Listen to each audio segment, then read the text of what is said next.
gone was the draft. He's in the army now, a blowing reveille. He's the funky woogie bugle boy of Company B. They made him blow a bugle for his Uncle Sam.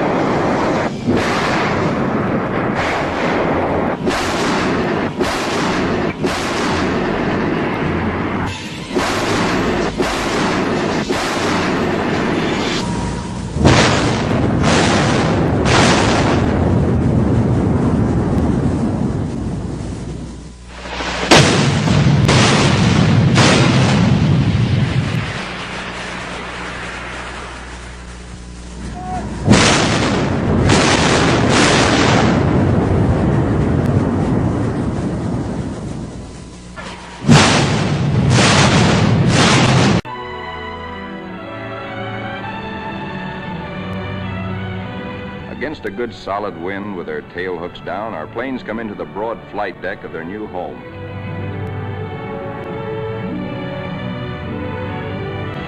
In case the plane's hook fails to catch the arresting gear, there's a series of stout wire barriers. Number one man on the flight deck just now is the LSO, the landing signal officer, always a flyer himself. Like all aviators, he'd much rather be flying.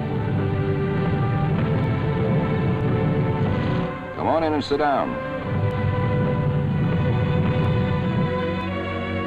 The plane is out of the groove and he waves it off. Come around another time, pilot, and we'll take you aboard.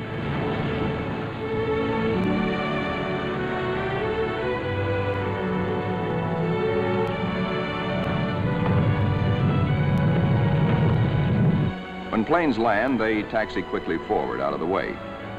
Later, they'll have to be shifted to the stern and rearranged in proper position for takeoff.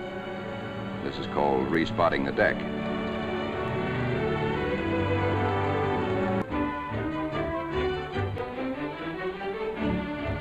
Among the ship's non-commissioned personnel, almost 3,000 blue jackets and 100 Marines, the hottest shots are the air crewmen, aerial gunners, and radio men.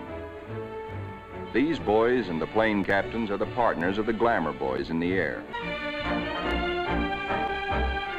Everybody aboard ship backs up the flying group. This requires the efforts of all manner of people. Many of the jobs are far from glamorous. All the little tasks and services you find along Main Street must be performed by some members of our carrier's crew. For though the Fighting Lady is a powerful ship of war, she is also a sizable American community, whose population must be supplied with all the necessities and some of the comforts of home. Men like these who perform the humble jobs that make life aboard a fighting carrier more bearable, the barbers and the cobblers, are seldom mentioned in communiques.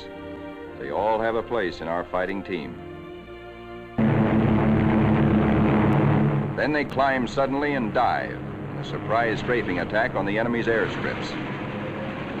These red balls floating up at us so lazily are anti-aircraft fire. There is 3 times as much of it coming up at us as we can see. The enemy's picket boats and supply ships offshore are thoroughly strafed.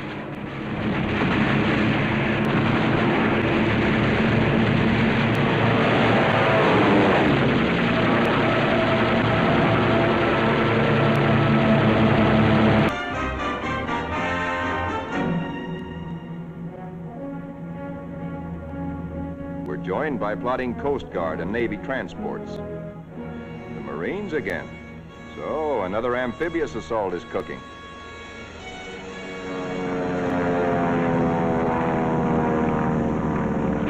Uh-oh. Our patrols have spotted an enemy search plane and are after her. She's a big bird. A 20-ton, 4-motored Kawanishi seaplane, the kind we call Emily's.